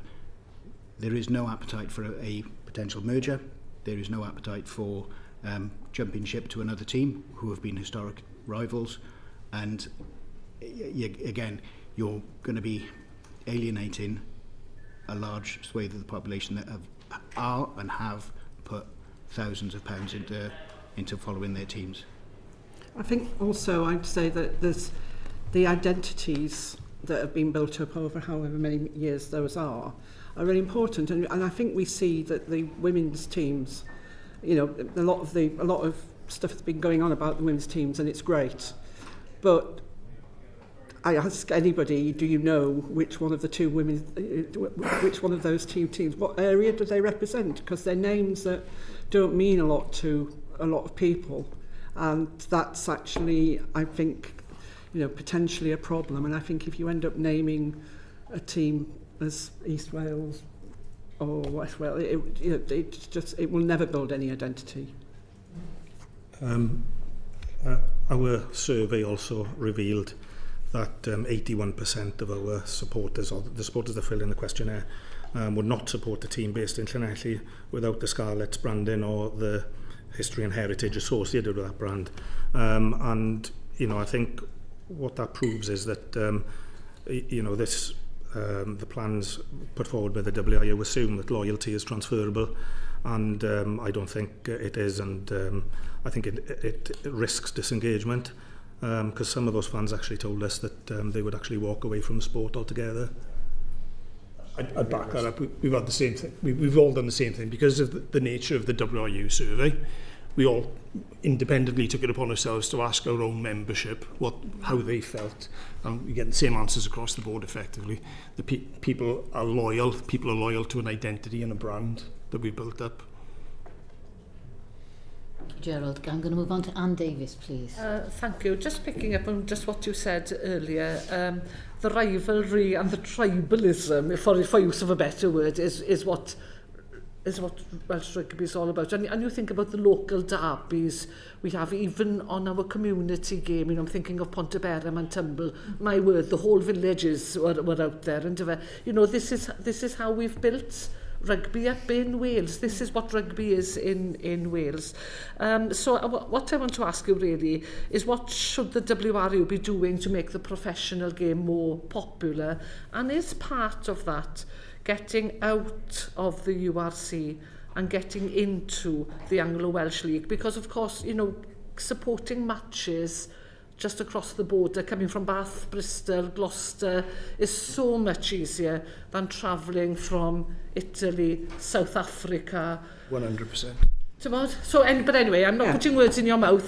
Well, perhaps I am. But I leave it to you. Perhaps, I don't know, we'll start with Grant and work towards you, Iwan. 100%, yes. Okay. The thought of dropping regions, and you look at the number of competitive games you'd have left in terms of derbies, it's like, oh my God, they'd half. It'd be tragic. It'd be absolutely tragic. So if you want to encourage people to come along, they want big spectacles, don't they? They want to see their heroes playing in front of them all the time. I won't keep going. I'll be hours again. Yeah, agree. I'd much rather nip across the bridge to Bristol than jump on a flight to Cape Town. Yeah. Apart from the economic consequences of it. There's historic rivalries between the Welsh teams and specifically the West of England teams. But yeah. Sorry, can I come back? Yeah. I think the important thing with derbies like that is crowds will build over time. And if crowds build, sponsors are more interested in putting money into clubs. And then it's almost like it'll just improve and improve and improve as far as I can see. If you can build crowds and build interest and build sponsorship and money coming into Welsh Rugby, it's all for the better.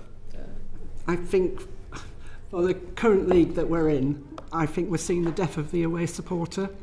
You know, that's the reality. You know, people used to save to go to the internationals.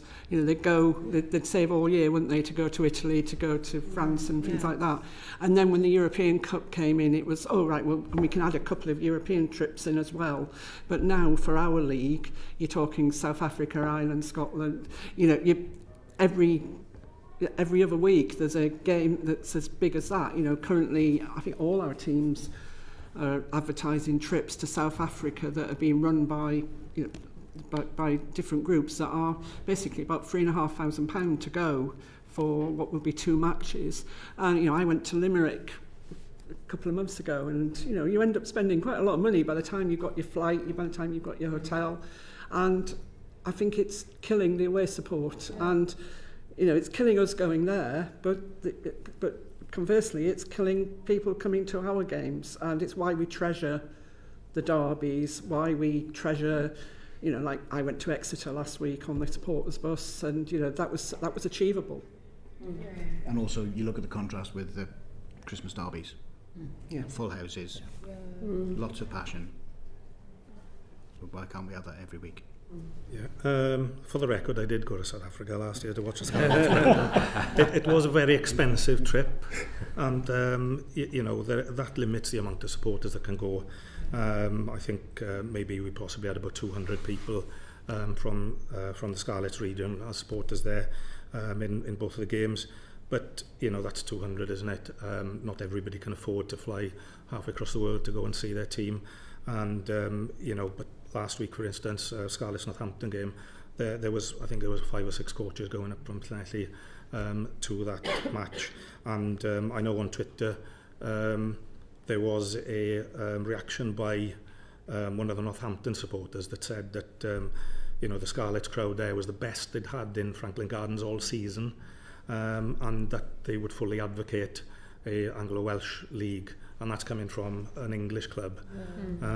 So I think that just shows that, you know, that could work from both sides of the border. We've actually asked our fans this as well, and 86% of them did say that they would prefer an Anglo-Welsh competition to what we currently have. Well, thank you, Chair. Thank you. Ben Lake, please. Thank you, Chair. Thank you all for coming along this afternoon. If I could turn to Lynn on this question, can I ask, from a fan's perspective, what are your feelings about the current situation at Cardiff in terms of the ownership? And you are very welcome, of course, to refer to recent events. I mean, we're just devastated in so many ways. We've had a year or more of, you know, going into the administration. Would we have a club? We were saved by the WRU, and we are, as ever, very grateful for how they did that and the work that they did to make that. And I think what we want more than anything is a positive future. And we want a positive future where we won't be seen forever as being the people who've killed off another team, and that, you know, it's that's like the overwhelming emotion over the last 24 hours.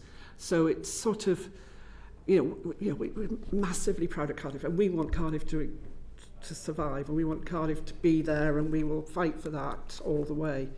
And we're not saying, but it's just that feeling that we're being almost, you know, have a shackle around us from the start, you know, and plus the fact actually we don't actually know what the deal is. So it's even, you know, Monday, we knew that they were making they made a decision. Within half an hour, there was however the news, that whether it was a leak or whether it was a made up story that people have hit near the mark, but we still don't know. We actually don't know what the deal is, and it's just massively frustrating. And I think we very much feel like owners come and go, legal owners come and go, but we are the emotional owners of a club, and at the moment we're feeling quite hurt, but we have total sympathy with the other partners in our worry.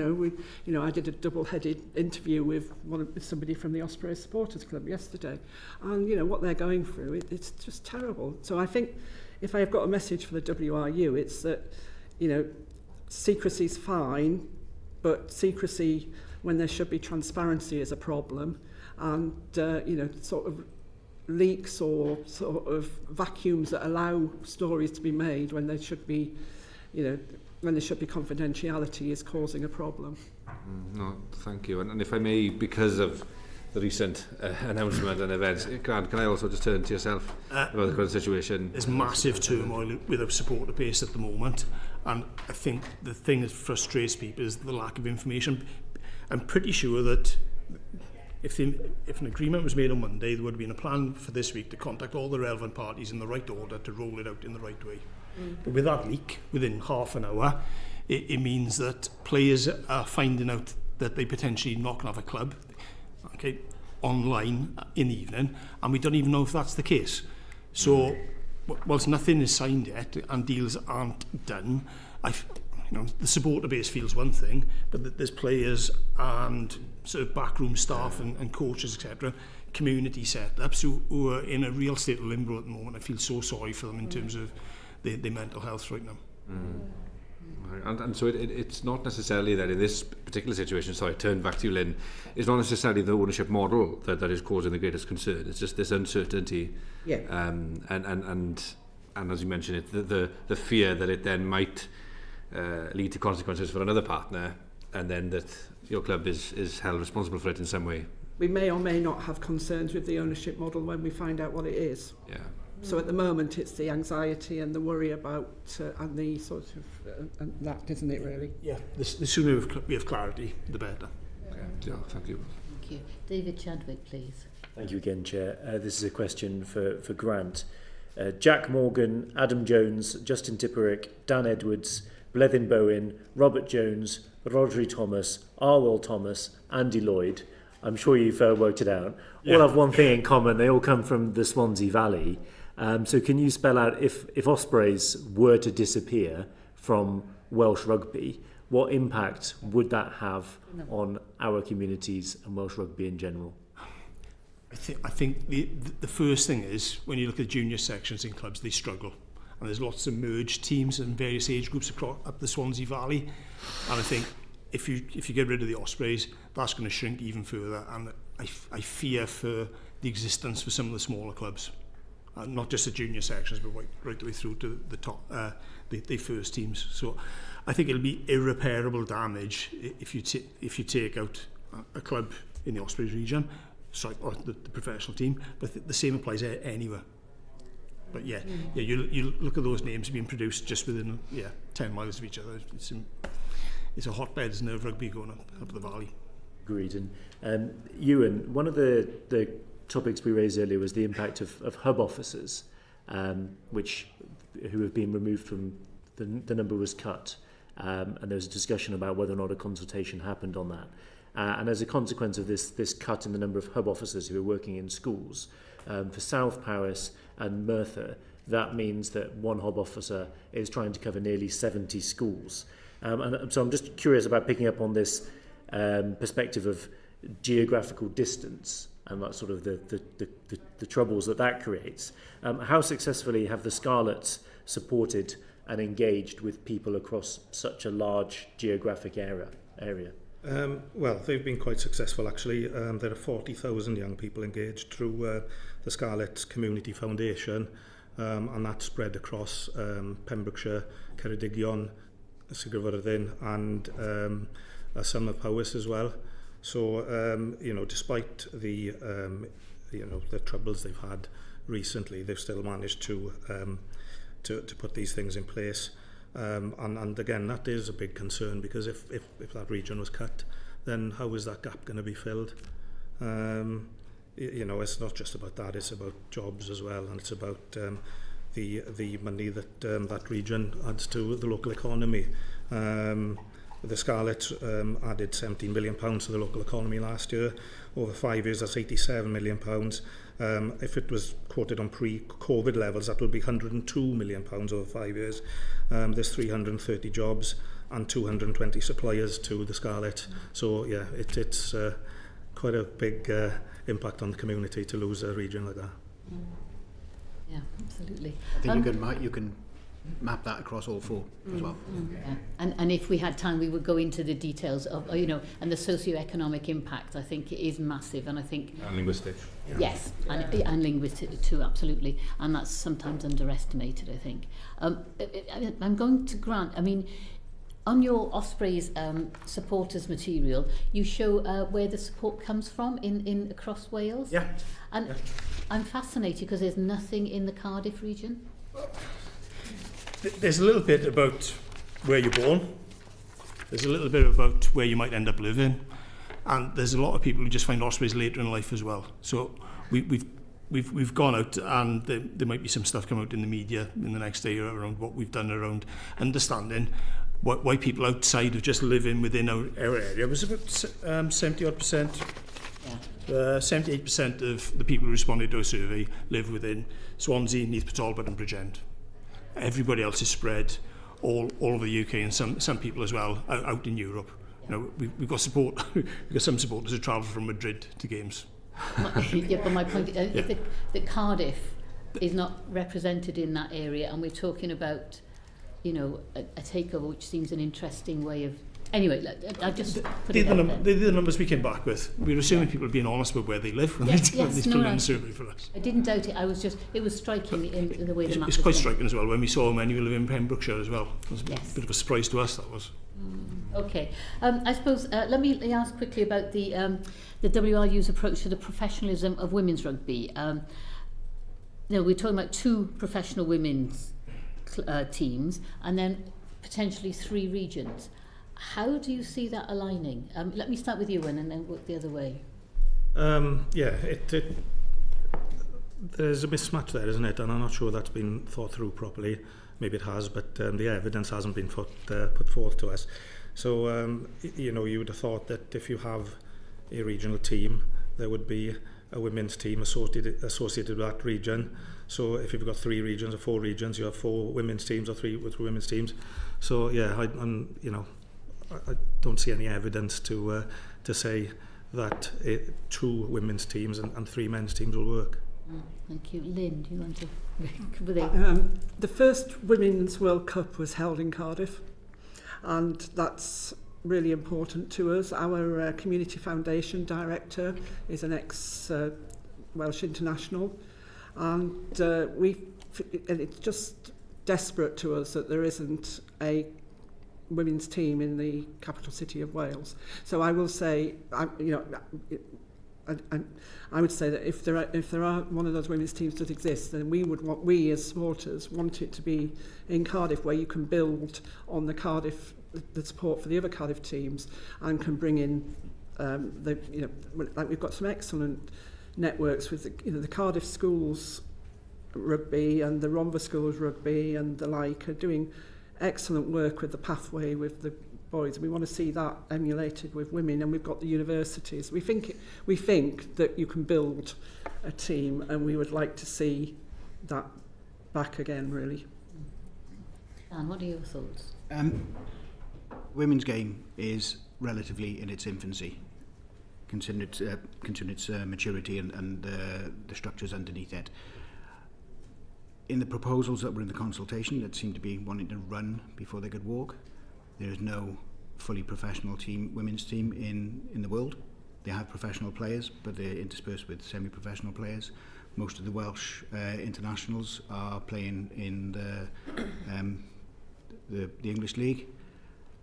Yes, we want to get them back, but is bringing them back without the structures underneath to give them the opportunities worse than them being in the English setup where they've got the professional setups with the other players from other nations to play alongside, to train alongside, to get their skill set and their professionalism higher.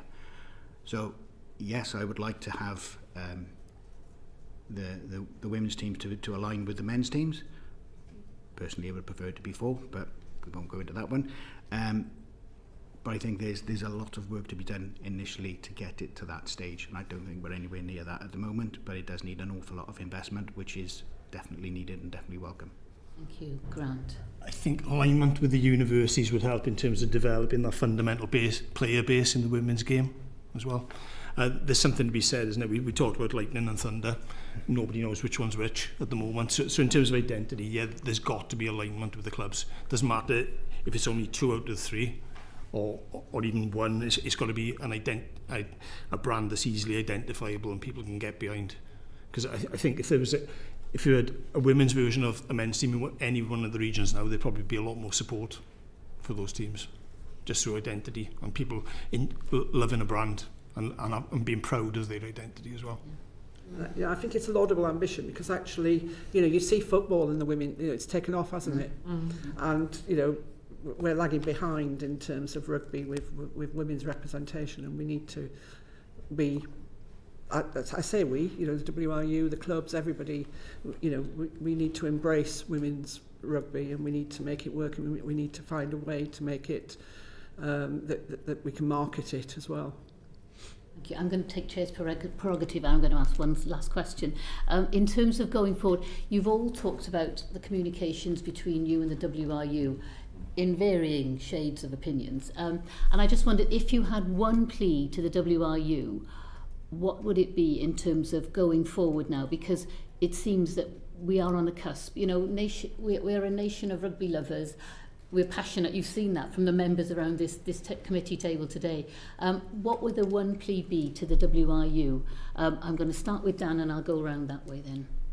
Sorry, Dan. There's 2 things. Be open, and also don't leave a vacuum for other stories to be sucked into that are outside of your control. Well, not your control, but outside of the actual truth. Yep. Lynn. I mean, that's the thing. It's not that, I agree with you, Dan, leaving the vacuum where stories, we're all victims and we're probably all do our own finding out rumours and passing them on, and that's damaging, and we just need to make decisions clear and make sure they're communicated as quickly as possible in a 24-hour media world. Iwan. I think it runs a lot deeper than just cutting a region.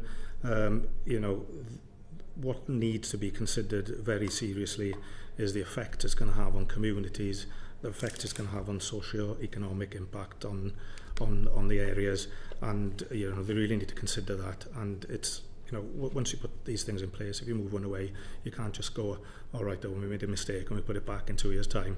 It's not easy to fix these things once, especially something like this. So I'd really ask them to consider these things carefully, a lot more carefully than they already have.